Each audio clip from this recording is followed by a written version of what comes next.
Some stories aren't written. They're lived, carried in silence, shaping who we become. Silence is a cage, and I'm done letting it hold me. Today, I share my truth, not for pity, but for release. This is the story of my journey through rejection, survival, and the search for healing. My story began with my father's disappointment. I was not the son he wanted, and he left. My mother, too, moved on, leaving me behind with relatives. Both parents gone, I was left to wonder, why wasn't I enough? That double abandonment shaped my childhood, teaching me early that love could be conditional. Passed from one relative to another, I was always an outsider. Unwanted, invisible. Cruel words replaced comfort, and I learned to survive without love or belonging. But even in loneliness, I held on to hope that my voice and my story mattered. My father's rejection for not being a boy shattered my family and my sense of worth. His absence left a void, and I grew up believing I was fundamentally flawed. That wound became the foundation of my search for acceptance and love. My mother's new life didn't include me. She left with my brother, and I was handed off to relatives. Her departure confirmed my deepest fear. I was unwanted, a remnant of a past she wished to forget. Alone, I began a childhood defined by longing, always asking, why wasn't I enough? Life with my mother's aunt was not a rescue. It was merely a holding pattern, a temporary solution for an unwanted child. I stayed in that first house until I was about 10 years old, learning to navigate the complicated dynamics of being a dependent who didn't truly belong. It was not a home filled with the warmth and security I craved. It was just a place to exist, and it was not permanent. The day came when I was told I would be moving again. I was transferred from that aunt to another one of her aunts. This became the pattern of my life, a relentless cycle of being passed from one hand to another, from one house to the next. Each move was a fresh trauma, a reinforcement of my status as a burden. I was like a parcel being shipped from one address to another, with no say in my own journey. I learned not to get attached, not to put down roots, because I knew they would soon be pulled up again. I grew up in a sprawling network of relatives, yet I was utterly alone. There was no love in these homes. There was no sense of family, no gentle hand on my shoulder, no one asking about my day. My presence was tolerated, not cherished. They all knew my story, knew that my mother had left me, and this fact seemed to strip me of any right to kindness or affection in their eyes. I became an expert in observation, learning the rules of each new household quickly to avoid causing trouble. I learned to make myself small, to become invisible. I existed on the fringes of other families' lives, a silent witness to the love and connection that was freely given to their own children. I watched them laugh together, argue, and make up, all the normal rhythms of family life that were completely alien to me. My family was a collection of faces that changed every few years, a series of temporary guardians who saw me as an obligation, a duty passed down the line. The constant instability was dizzying, leaving me with no sense of place or belonging in the world. This nomadic existence prevented me from forming any real bonds. How could I, when I knew that any connection was destined to be severed? The people who were my blood relatives felt like strangers. I was surrounded by family, yet I had never felt more isolated. The lack of love was a tangible thing, an emptiness that filled my chest and made it hard to breathe. I was a child adrift, floating from one port to another, never finding a safe harbor. This constant state of transition and neglect was the landscape of my childhood, a barren place where nothing was allowed to grow. The final transfer on my mother's side of the family was to the home of my grandaunt, my grandmother's own sister. By this point, I was a preteen, on the cusp of adolescence, and my longing for stability and love was an open wound. I had hoped naively that this place might be different. Perhaps being with an elder, a matriarch of the family, would bring some measure of compassion. I was wrong. It was in this house that the quiet neglect I had grown accustomed to curdled into something far more toxic. It became active, verbal cruelty, a daily assault on my already fragile sense of self. My grandaunt seemed to take a particular bitter pleasure in reminding me of my abandoned status. Her words were weapons, honed to inflict the maximum amount of pain. "Your mother is dead," she would declare with chilling certainty, even though she had no proof. She wanted me to believe it, to feel the finality of that loss. "If you die today, "Nobody will ask of you," was another of her favorite refrains. She would say it casually, as if commenting on the weather, but the words would land like stones in my stomach. She was telling me that my life had no value, that my existence was meaningless to everyone. Growing up in that house was an exercise in survival. It was an incredibly tough and lonely existence. The family that should have been my shield was instead my tormentor. There was no one to cry to, no one to turn to for comfort when her words became too much to bear. I was supposed to be their blood, their kin, but I was treated worse than a stranger. I had expected that, in the absence of my parents, my extended family would provide a safety net. I thought blood ties meant something, that they meant an unspoken promise of care. But my experience taught me that blood can be just as cold as a stranger's heart. As I moved into my early teens, around the age of 12 or 13, the weight of my mother's absence became almost unbearable. Puberty was beginning, and my body was changing in ways that were confusing and frightening. This is a time when a girl needs her mother, a confidant to explain the mysteries of becoming a woman. But my mother was a ghost, a myth my grandaunt insisted was dead. I was navigating these profound changes completely alone, surrounded by people who saw me as nothing more than a problem. The cruelty and isolation of those years solidified my belief that I was truly, irrevocably on my own. When I turned 10, the fragile stability I had known with my mother's first aunt came to an abrupt end. The decision was made without my input, a quiet verdict delivered by adults who saw my life as a series of logistical problems. I was to be transferred. The word itself sounded sterile and impersonal, like I was a package being rerouted to a new destination. I was moved to the home of another of my mother's aunts, a woman I barely knew. This new house was not just a change of address. It was an escalation of the coldness that had defined my existence. Here, the neglect was more pronounced, the indifference more palpable. I was no longer just a niece. I was a responsibility that had been reluctantly accepted. In this new environment, the pretense of family was even thinner. The children of the house, my cousins, were a tight-knot unit, and I was clearly an outsider. They had a shared history, inside jokes, and a natural, easy way with their parents that I could only watch from a distance. I tried to fit in, to be helpful and unobtrusive, hoping that my usefulness might earn me a small measure of affection. But I was met with a consistent, unbreachable wall of distance. I was a reminder of a family drama they wanted no part of, the living evidence of my mother's complicated past. My presence was a quiet disruption to their carefully ordered lives, and I felt it in every glance and every clipped conversation. My days were structured around chores and solitude. I would wake up early, long before the rest of the house, to begin my tasks. I learned to be self-sufficient in every way, from mending my own clothes to finding ways to occupy my lonely hours. The silence in that house was heavy, filled with unspoken things. There was no one to ask about my day at school, no one to notice if I was feeling unwell or sad. Love was a currency that was not traded there, at least not for me. It was reserved for their own, and I was not one of them. The emotional barrenness of the home was a stark contrast to the vibrant, chaotic warmth I imagined other families shared. This was the beginning of my understanding that family was not a guarantee of love. It was just a word, a label for a group of people connected by blood. But blood, I was learning, could run cold. The transfer taught me that I was disposable, that my place in the world was not fixed. I was a guest in a series of homes, never a true member. This constant state of being, othered by the very people who were supposed to be my kin, began to build a fortress around my heart. It was a defense mechanism, a way to protect myself from the pain of being constantly reminded that I did not belong anywhere. The move to the second aunt's house was not the last. It was just another stop on an unpredictable tour of my mother's extended family. The pattern became grimly familiar. A few years in one place, a growing sense of being a burden, and then the quiet, inevitable decision that it was time for me to move again. From one aunt to another, from one town to the next, my childhood became a blur of new faces and unfamiliar rooms. I was a little nomad, carrying my few possessions in a worn bag, my heart heavy with the knowledge that this new place was just as temporary as the last. Each new home was a new set of rules to learn, a new family dynamic to navigate. I became an expert at adapting, a chameleon learning to blend into different backgrounds to survive.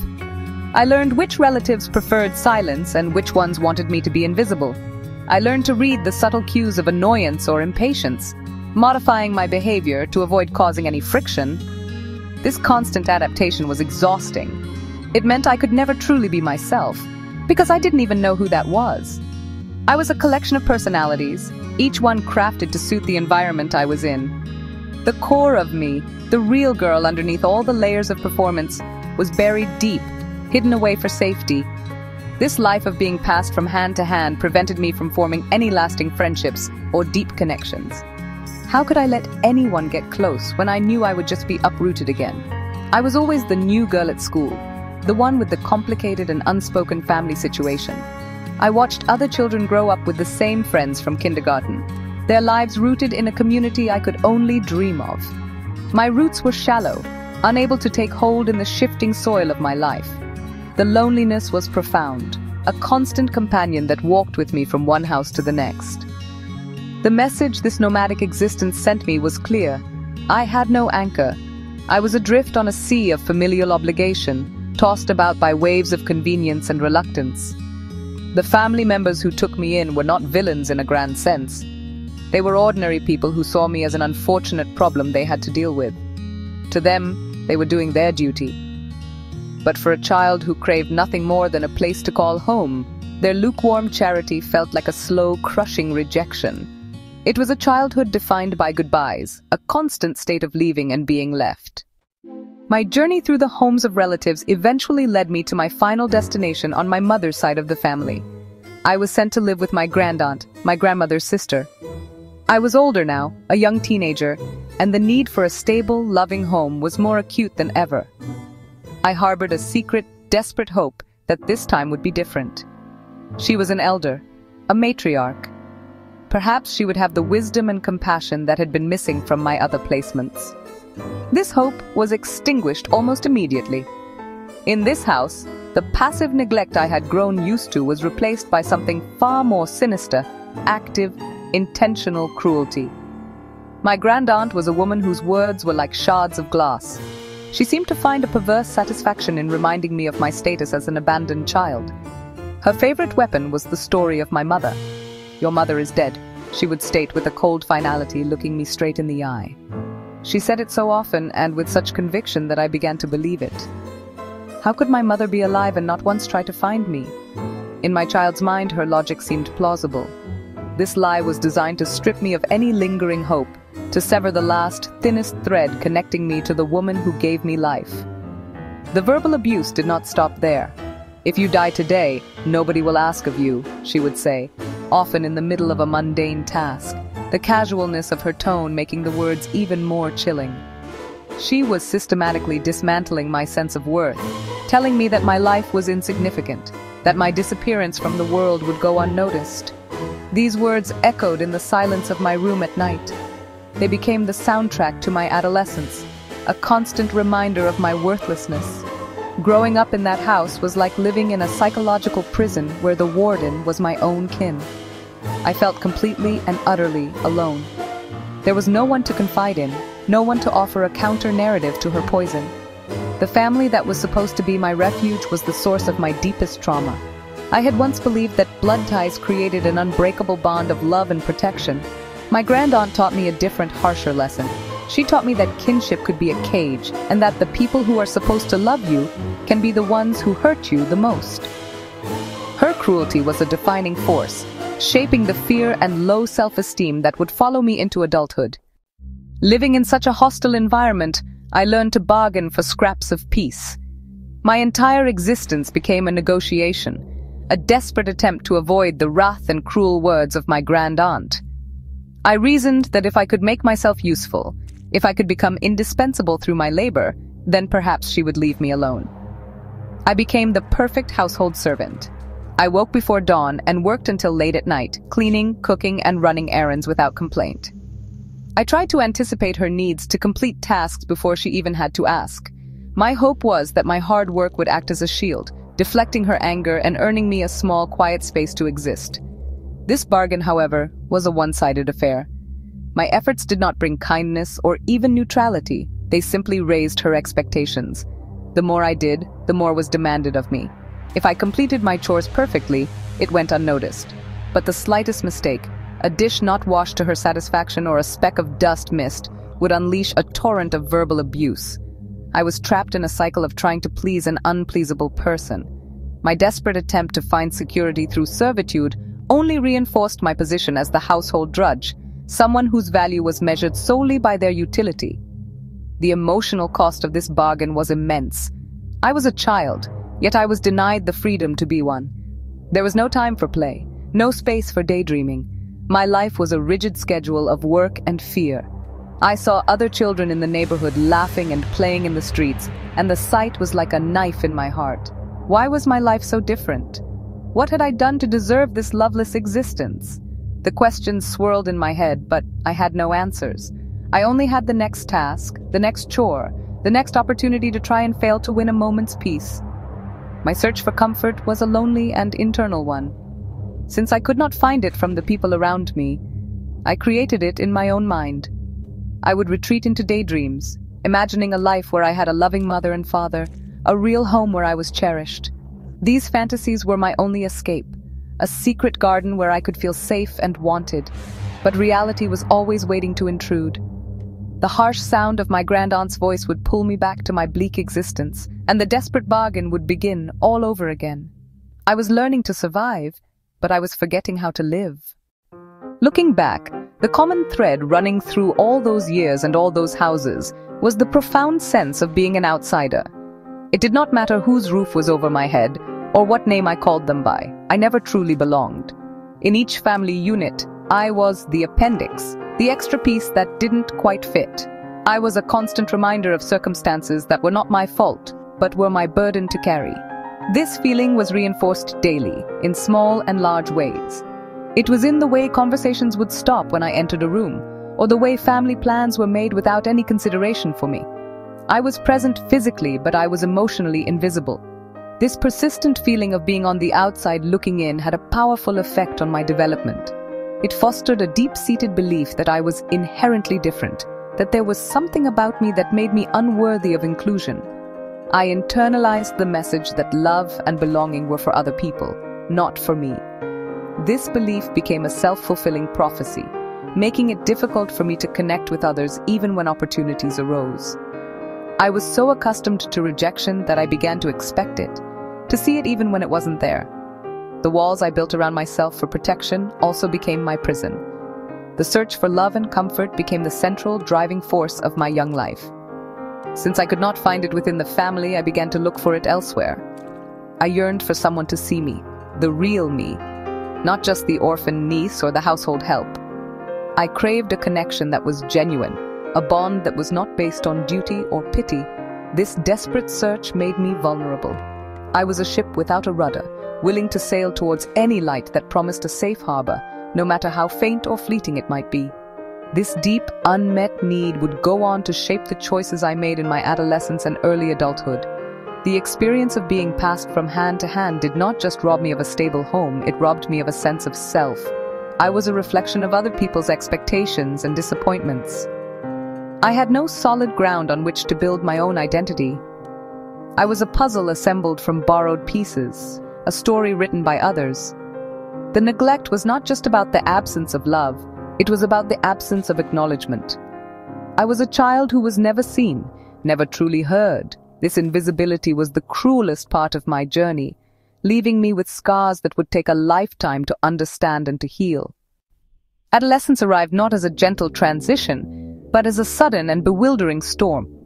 My body, once a familiar vessel, began to change in ways I did not understand and could not control. These were the sacred, secret transformations that a girl is meant to navigate with her mother by her side, guided by whispers of wisdom and reassurance. But I had no mother. The woman who bore me was a phantom, and the woman whose house I lived in, my grand aunt, was a source of fear, not comfort. The loneliness I had carried throughout my childhood deepened into a cavernous, echoing abyss. I was facing the tumultuous passage into womanhood completely and utterly on my own, with no map and no guide. The changes were both frightening and profound. I would notice shifts in my reflection, the subtle rounding of my hips, the tender budding of my chest, and feel a surge of panic. These were not celebrated milestones for me. They were terrifying signs of a future I was unprepared for. I had no one to ask, "Is this normal?" I had no one to share my anxieties with. The silence in the house was a mocking testament to my isolation. While other girls my age were sharing secrets and giggling with their mothers, I was hiding my changing body under loose clothing, hoping no one would notice, hoping to delay the inevitable march into a new phase of life that I felt wholly unequipped to handle. The emotional turmoil was just as intense as the physical. My mood swung like a pendulum, from a deep, sorrowful ache to a raw, directionless anger. I was grieving for a maternal connection I had never truly had. At the age of 12 and 13, the absence of my mother became a tangible, physical pain.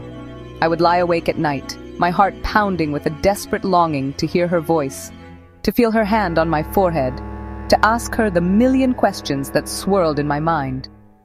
The cruelty of my grandaunt's words, "Your mother is dead," felt more real than ever, because in every way that mattered to me then, she was. This solitary journey through puberty cemented my status as an outsider. I felt different from my peers, marked by a secret sorrow they could not comprehend. They spoke of their families, their mothers, with a casual ease that felt like a foreign language to me. I learned to build my walls higher, to perfect the art of appearing fine while my inner world was crumbling. Adolescence is meant to be a time of self-discovery, but for me it was a period of profound loss and alienation. I was a ship navigating treacherous waters in the dark, with no lighthouse to guide me safely to shore, only the cold, distant stars and the lonely sound of the waves. The first time I experienced my monthly cycle, the world tilted on its axis. It was a moment of sheer terror, a biological event that I mistook for a grave illness or injury. I had no framework for understanding what was happening to my body.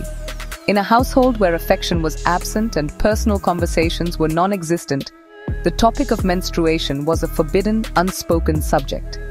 I hid in the bathroom for what felt like hours, my mind racing with fear, certain that I was somehow broken or dying.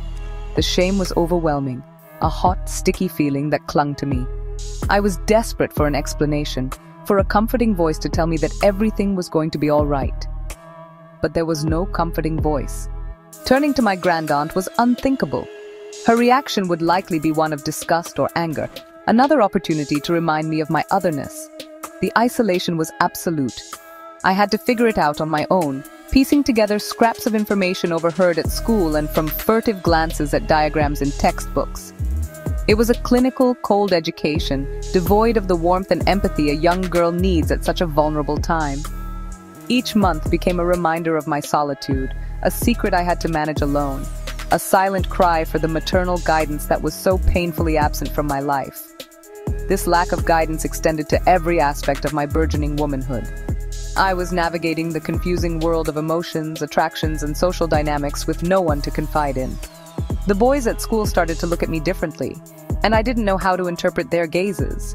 Was it admiration? Was it something more predatory? I had no mother to teach me about setting boundaries, about recognizing my own worth, or about the complexities of relationships.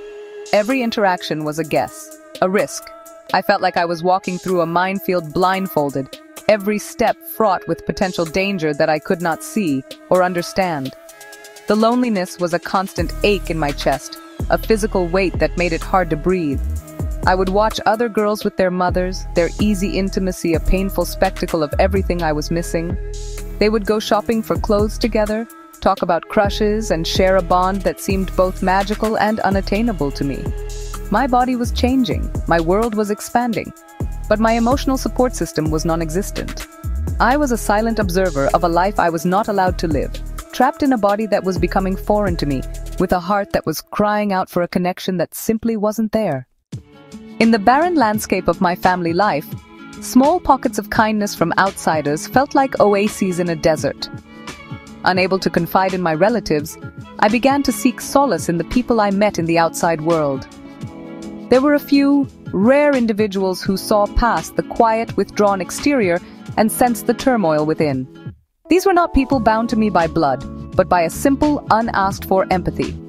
One such person was a woman in our neighborhood, a mother herself, whom I called Mami Saka. She ran a small shop, and her warm smile was a beacon in my otherwise gray world. She became my unofficial confidant, the person I ran to when the loneliness became too much to bear. I would find excuses to visit her shop, lingering long after making a small purchase, just to be in her presence.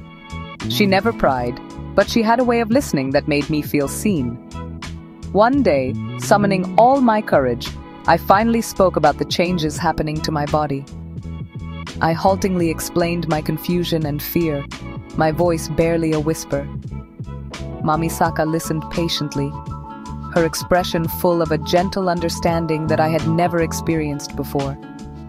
She explained that what I was going through was normal, a natural part of becoming a woman. Her calm, reassuring words were like a healing balm on a raw wound, lifting a weight of shame I didn't even realize I was carrying. Mamisaka became my sanctuary. Whenever I felt down or overwhelmed by the cruelty at home, I would go to her. She was the mother figure I so desperately needed. She didn't offer grand solutions or try to interfere with my family situation, but she offered something just as valuable, a safe space to be vulnerable. With her, I didn't have to pretend.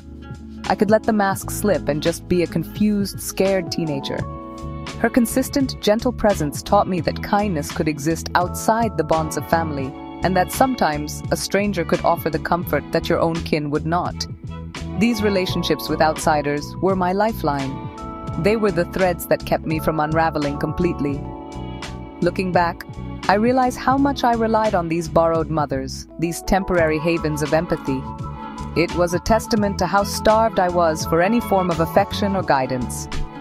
While these connections were precious, they were also fragile. They were dependent on the proximity and goodwill of others. They were a patchwork solution for a fundamental problem, a temporary fix for the deep, structural void left by the absence of my own parents. But in the lonely wilderness of my adolescence, they were everything. The kindness I found in strangers was not always pure. My vulnerability, my obvious hunger for connection and family, made me a target for those with less than honorable intentions. Mamisaka, the woman who had been my confidant, also saw my situation as an opportunity. She and her friend had a brother, a man from their same state who was looking for a wife. They decided that I, a young and pliable girl, would be the perfect match. They began to praise him to me, highlighting his good qualities and the stability he could offer. They liked the fact that I was a young, hardworking girl, and they began to pressure me, suggesting that I should marry him. Their intentions were cloaked in the language of care. They presented the marriage as a rescue, a way for me to escape my difficult home life and secure a future. According to their culture, they told me it was highly valued to marry a virgin. They emphasized this point, making me feel like a prize to be claimed. I was deeply uncomfortable with the idea. I have always disliked being forced into anything, and their insistence felt like a trap closing in around me. But I was also torn. A part of me, the part that craved stability and belonging, was tempted by the illusion of a ready-made family. The pressure culminated in a terrifying incident. One fateful day, they conspired with the man. Mamisaka asked me to go into a room in her house. Trusting her, I went inside. A few moments later, the man followed me in and closed the door. He began trying to undress, his intentions brutally clear. Panic seized me. This was not a gentle courtship, it was an ambush. It was a planned assault orchestrated by the very woman I had trusted with my deepest fears. The betrayal was a physical shock, more jarring than the man's advances. He was a stranger, but she was my friend, my mother.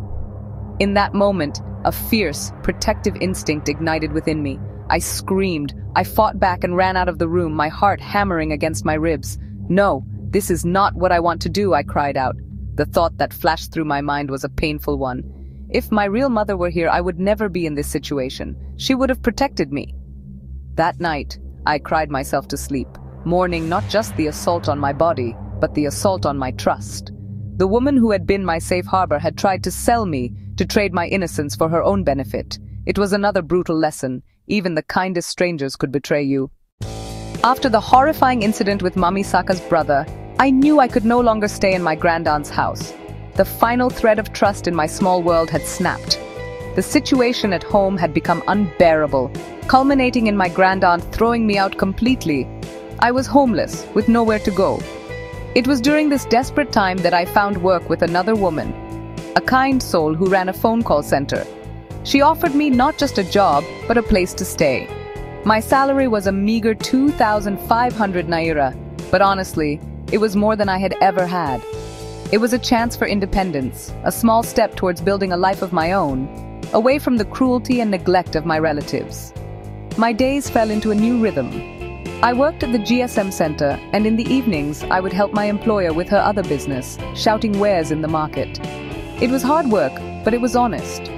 For the first time, I felt a sense of purpose, a feeling that I was earning my own keep. It was in the busy, buzzing environment of the business center that I met him. He was a customer who started coming around regularly. He was charming and attentive, and he seemed to notice me in a way no one ever had. He said he liked me, that he admired the fact that I was a young girl who was working so hard to make her way in the world. His words were like water to a parched soul. After a lifetime of feeling invisible and unwanted, his attention felt like a warm, comforting light. He started talking to me more seriously, and soon he told me that he wanted to marry me. The idea was overwhelming, yet incredibly appealing. When you feel like you have nobody in the world to call your own, the promise of a partner, of someone who chooses you, is a powerful lure. I saw in him not just a potential husband, but the family I had never had. I thought, let me just see this person as my family. He could be my anchor, my home. We started a relationship. It was built on this desperate hope, this deep-seated need to finally belong somewhere. I was careful, holding on to my values, and for a long time, our relationship was purely emotional. I was still a virgin, clinging to the one thing that felt truly my own. He seemed to respect that. He presented himself as a safe harbor, a man who would protect and cherish me. I poured all my long-suppressed dreams of love and family into him. He was not just a person, he was an idea, a symbol of the end of my loneliness. I believed that my life was finally turning a corner, that I was on the verge of finding the happiness that had eluded me for so long. Our relationship deepened, and with it, my reliance on him grew. He became the center of my universe, the sun around which my lonely planet revolved. When I was with him, the painful memories of my past seemed to fade into the background. He was my confidant, my friend, and my hope for the future. The desire to create my own family, a real one built on love and commitment, was all-consuming. Eventually, our physical relationship began, and soon after, at the age of 20, something happened that would change the course of our lives forever. I found out I was pregnant. The news brought a mix of fear and a strange, profound joy. I was going to be a mother. I was going to create the loving family I never had. When I told him I was pregnant, he took me in. We started living together, building a small life in a room in Lagos. For a while it felt like my dream was coming true. I was creating a home. I would soon have a child, my own flesh and blood, someone I could pour all my love into. I thought to myself, if there's no family, I have a family now. This new reality became my shield against the world. Even though nobody from my past was coming for me, I felt fine. I had him, and I would soon have our baby. I was finally building something permanent, something that was mine. The pregnancy was a turning point. It solidified my belief that we were a real family unit. I focused all my energy on this new life we were creating. The outside world, with all its rejections and betrayals, seemed to fade away. Our small home was my sanctuary, a place where I felt safe and loved. He was my partner, the father of my child, and in my eyes, he was my everything. I was so caught up in the illusion of domestic bliss that I failed to see the cracks that were beginning to form in the foundation of our relationship. I was so focused on building my future that I was blind to the secrets he was hiding in his past. Looking back, I can see how desperate I was to believe in this perfect picture. I wanted it so badly that I ignored any inconsistencies, any small red flags. My entire sense of self-worth was tied up in him and the family we were building. He had rescued me from a life of loneliness and hardship, and I was fiercely loyal to him for that. I was a young woman, barely out of my teens, carrying a child and putting all my faith in one person. I had no safety net. He was my family, my present, and my future. I had no idea that the life I was so carefully constructing was built on a foundation of lies. Life continued in our little bubble of domesticity. I was preparing for the baby, nesting, and allowing myself to feel a sense of security for the first time. The man I loved was working, providing for us, and playing the part of a devoted partner. There was nothing to suggest that our life was anything but what it seemed. He had been transferred to Lagos for his job, which explained why he was living alone, away from his hometown. It all made perfect sense. There were no clues, no stray photographs in a drawer, no suspicious phone calls. His life in Lagos was a clean slate, and I was his new beginning, or so I believed. Then one day the bubble burst. A woman showed up at our door. She was a stranger to me, her face etched with a mixture of weariness and determination. My partner was not home. The woman looked at me, standing in the doorway of the home I thought was mine, and introduced herself. She was his wife. The word hung in the air between us, heavy and unbelievable. And as if that revelation wasn't devastating enough, she was also pregnant, her belly swollen just like mine. The world tilted. The floor fell away from beneath my feet. Everything I believed to be true dissolved in an instant. The shock was a physical force, knocking the air from my lungs. I felt my entire being just leave my body. This man, the man I was building a life with, the father of my unborn child, was married. He had a whole other family in another state. He had children. He had a pregnant wife who had traveled all this way to find him. I was not his future. I was his temporary convenience, a placeholder while his real family was away. The illusion of family I had so carefully constructed shattered into a million irreparable pieces. I was not building a home. I was an unwitting participant in a profound betrayal. He had never mentioned her, not once. He had spoken of a future with me, of marriage, of raising our child together. He had looked me in the eyes and lied every single day. The heartbreak was immediate and all-encompassing.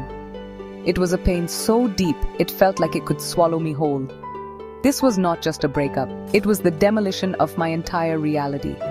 I had escaped a childhood of rejection only to walk straight into the arms of the most intimate betrayal imaginable. The man I saw as my savior was just another person using me for his own needs. The confrontation that followed was, honestly, just a blur of pain and confusion. When he returned and found his wife there, the truth could no longer be hidden. The man I thought I knew vanished, replaced by a stranger caught in a web of his own deceit. I felt my heart break over and over again as the reality of the situation really sank in. The love I thought we shared, it just felt like a cruel joke.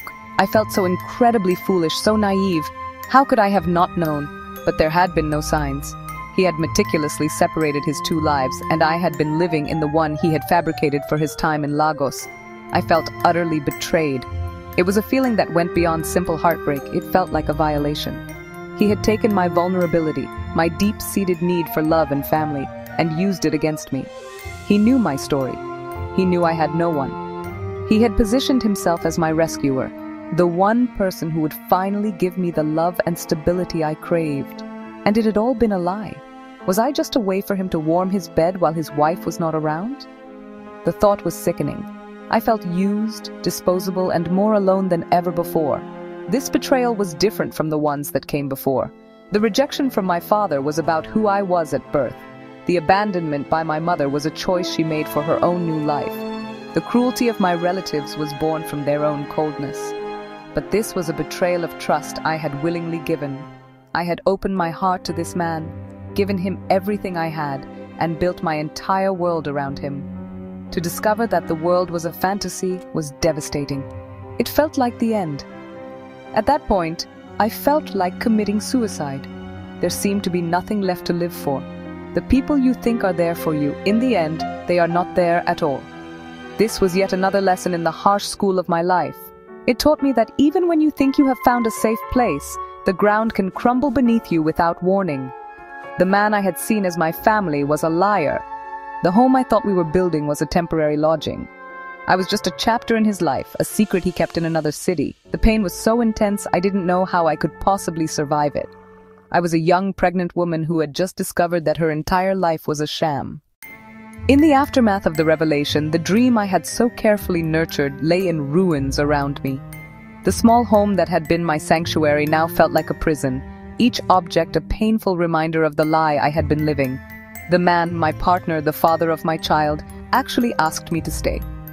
He seemed to think we could somehow continue, that I could accept my new role as the other woman, a part of a polygamous family he had created through his deceit. He wanted to keep both his worlds, to have his wife and children in one place, and me and his new baby in another. But for me, there was no choice to be made. I looked at my life, at my own history, and I knew I could not do it. I was a young woman, just starting out. I could not at my age begin my journey into family life as the second wife in a polygamous marriage built on lies. It was wrong. My own story was a testament to the pain caused by broken families and fractured relationships. I could not knowingly inflict that kind of life on my child or on myself. I knew what it felt like to be the unwanted, the extra piece in a family puzzle. I would not choose that path. My decision was clear, though it was excruciatingly painful. I had to leave. I had to end the relationship. There was no other way for me to maintain my dignity and my sanity. I had to walk away from the man I thought I loved and the life I thought we were building. The heartbreak was immense, but my resolve was firm. I would not start my child's life in the shadow of such a profound betrayal. I deserved more than that, and my unborn baby certainly deserved more than that. So, I packed my few belongings and prepared to leave peacefully. This was another profound rejection, another loss. I had placed all my hope in this one person, believing he was my escape from a loveless past, only to find myself more alone than ever. I had thought I had a family, but I was left with a broken heart and a baby on the way.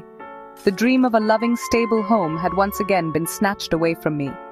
I was back where I started, alone, with an uncertain future stretching out before me. But this time, I was not just responsible for myself. I was about to become a mother. And I knew, with a certainty that came from the depths of my own pain, that I had to be stronger than I had ever been before. Heartbroken and pregnant, I felt I had nowhere to turn. The man who had betrayed me was no longer an option, and the thought of being completely alone with a baby on the way was terrifying. It was in this moment of crisis that my mother reappeared in my life. The reunion was as sudden and shocking as her departure had been all those years ago. I had an aunt who lived in Abuja, a relative I visited occasionally, though not often. She somehow had the contact number for the man I had been staying with. One day, while visiting this aunt, a call came through.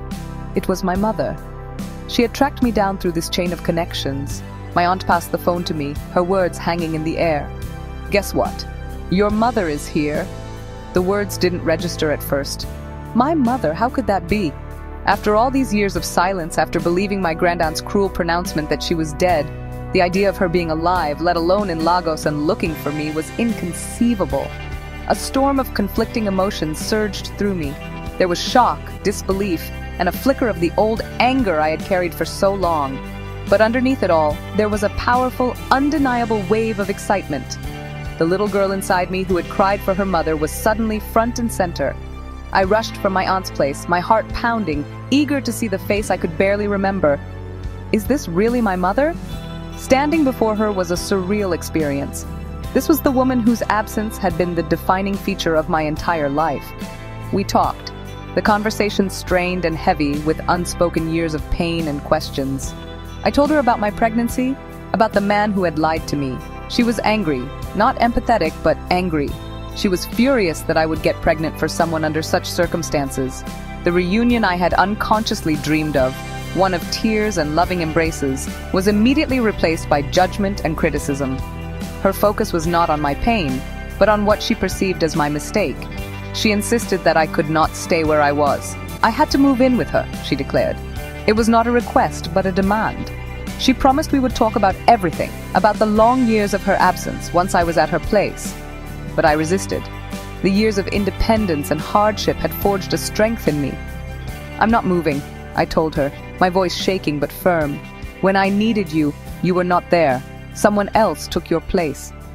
I explained that while I still craved a relationship with her, it had to be on my own terms. She could not just reappear and start dictating my life. She was angry, but she left her contact information and departed, leaving me once again with a mix of turmoil and a painful, lingering hope. Despite my initial resistance, my circumstances left me with little choice. After the breakup, with a baby to think about, the idea of having a roof over my head seemed like the only viable option. So, I left the life I had with the man who betrayed me and went to live with my mother. I reasoned that perhaps this was a chance to finally build the relationship we never had. I packed my bags and moved into her home, stepping into the life she had built without me. This, I thought, was where the healing could begin. I was wrong. This was where a new kind of problem, a new chapter of pain, was just starting. The home I entered was not an empty nest waiting for a long-lost child. It was a full, bustling household. My mother had another family, a new life with the man she had married after leaving me. I was confronted with the reality of 5 step-siblings, her children with her husband. They were a complete family unit with their own history, their own dynamics, and their own unbreakable bonds. I was the outsider, a relic from a past my mother had moved on from. The children were all together, a united front. I was just one person, an island of otherness in their sea of togetherness. I had never felt so alone, even when I was physically by myself. The dynamic in the house was immediately clear. I was not one of them. The way my mother interacted with her other children was starkly different from how she treated me. There was an ease, a familiarity, a deep-seated love between them that I was not privy to. If one of them made a mistake, it was handled with a gentle, familial understanding. But if I did something wrong, even something small, the way she would react was different. It felt like I was being judged by a stricter, colder standard. It was as if she was constantly wary of me, seeing me not as her daughter, but as a potential disruption. I was the only child from my father. My younger brother was from another man before she married her current husband. So the family was a complex tapestry of different fathers, yet they were all woven together seamlessly. I was the only loose thread. I found myself constantly asking the same question that had haunted me for years. Why didn't she take me with her from the beginning? Why leave me to suffer for so long, only to bring me into a situation where I was so clearly an outsider? Her return to my life did not bring answers or comfort. It only added a new layer of confusion and hurt. As I spent more time in my mother's house, I began to understand the source of the distance and tension. I am an adult now, at 34, and with the clarity of age, I can see what was happening. My mother was protecting her new family. She had built this life for herself, this marriage, and she was fiercely protective of it. She did not want anything or anyone to threaten its stability, and somehow she saw me as a threat. Perhaps I was a reminder of a past she wanted to forget, a complication she hadn't bargained for. My presence was an unsettling element in her carefully constructed world. This protective instinct manifested in her behavior towards me. She created boundaries, not to keep us safe, but to keep me separate. "Don't talk to my children like that," she would snap, even if I was just trying to be a sister to them. It felt as though she was constantly policing my interactions, afraid that I might have some negative influence or create some kind of discord. I was her child too, her firstborn. Yet she treated me like a dangerous outsider. The bond that should have existed between a mother and her daughter, especially after so many lost years, was completely absent. It was blocked by her fear of disrupting her current life. I yearned for a real family connection. I wanted her to bring us all together, to bridge the gap between me and my half-siblings. I dreamed she would say to them, "This is your elder sister. After me, you should see her as your mother." That is the kind of welcome, the kind of integration I was expecting from her. I wanted to be woven into the fabric of the family, not just tacked onto the edge. But whenever I tried to talk to her about something deep, to forge that connection, she would shut down. No, she would say, waving it away. There was no time or space for the emotional work our relationship desperately needed. The love I had been expecting as a daughter was simply not there. The reunion did not heal the old wounds. It created new ones. It confirmed my deepest fear, that I was an inconvenience. My existence complicated her life, and her solution was not to embrace the complication, but to quarantine it. I was living under her roof, but I was not truly part of her home or her heart. The pain of this realization was a slow, dull ache. I had found my mother, but I was still an orphan in spirit, searching for a love that remained just out of reach. The dream of a happy family reunion dissolved into a harsh and painful reality. The environment in my mother's house was not nurturing. It was isolating. The tension between us grew, and the relationship with my half-siblings remained distant and strained. We were like two separate entities coexisting in the same space. Me on one side, and them, a complete family, on the other. We were not in good standing. The home that was supposed to be a refuge became another place where I felt profoundly unwanted. It was a painful echo of my entire childhood, the same feeling of being an outsider. But this time it was delivered by my own mother. Eventually, the situation became untenable. I could not continue to live in a house where I felt like a stranger, constantly walking on eggshells and being reminded of my secondary status. I had to leave. I chose my own well-being over the illusion of family. I moved out and went to stay with a friend. This decision created a permanent rift between my mother and me. To this day, we are not on good terms. The opportunity to heal our fractured relationship was lost, buried under the weight of her new loyalties and my deep-seated disappointment. The return had failed. This experience solidified a painful pattern in my life. It felt as though I was destined to be an outsider. From my father's initial rejection to being passed among relatives, from being betrayed by a lover to being kept at arm's length by my own mother, the story was always the same. I was the person who never quite fit, the one who was always on the periphery.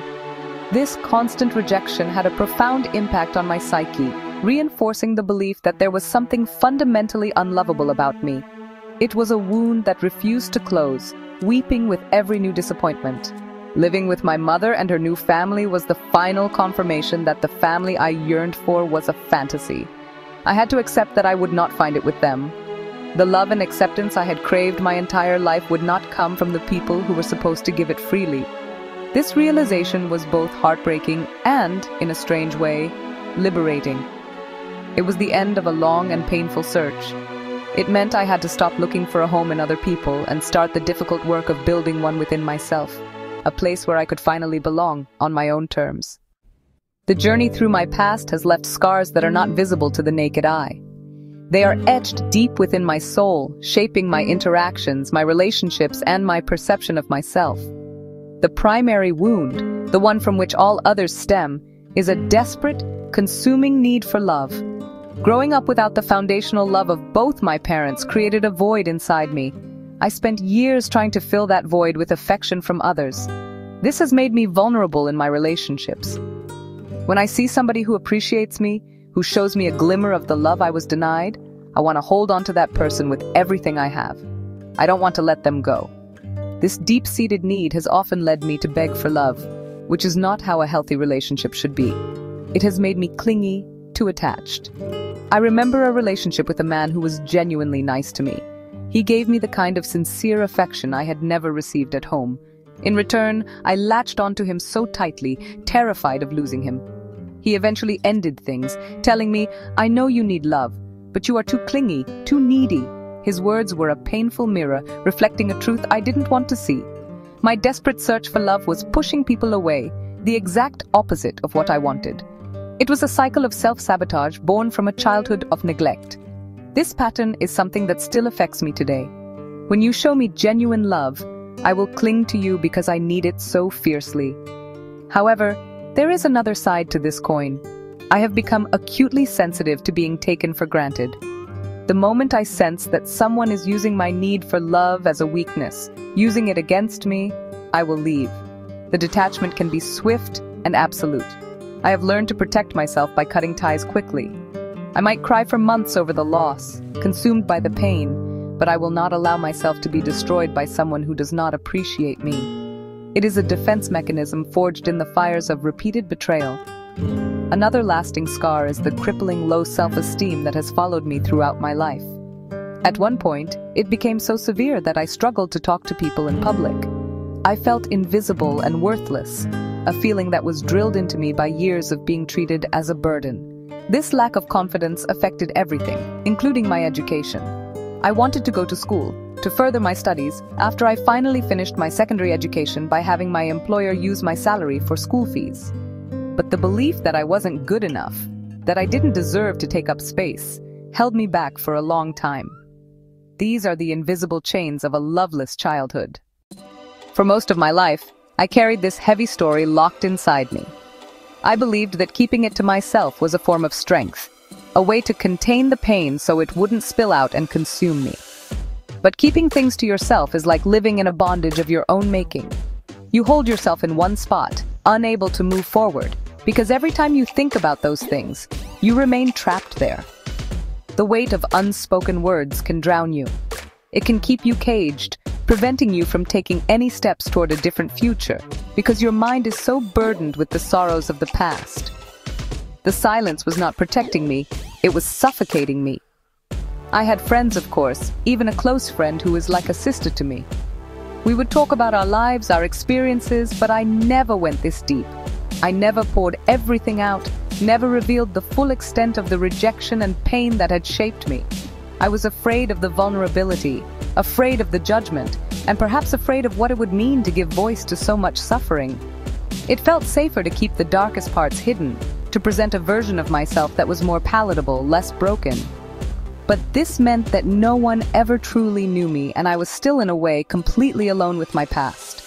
Making the decision to tell my story, to speak it out loud from beginning to end, has been a profound release. As I am speaking these words now, I feel a physical change within me. I feel lighter. I feel like something has literally left my body, a weight I have been carrying around in my heart for decades. For so long, I have walked through the world with this burden, and now I feel a sense of relief that is almost dizzying. It is as if a cage door has been opened, and my spirit, so long confined, can finally stretch its wings. The simple act of speaking has been a powerful form of healing. This experience has taught me the immense power of speaking out. Talking to someone, sharing your truth, is a relief unlike any other. It is an act of liberation. I am so glad that I did this. I am really happy that I had this opportunity to share my story, to be heard without judgment.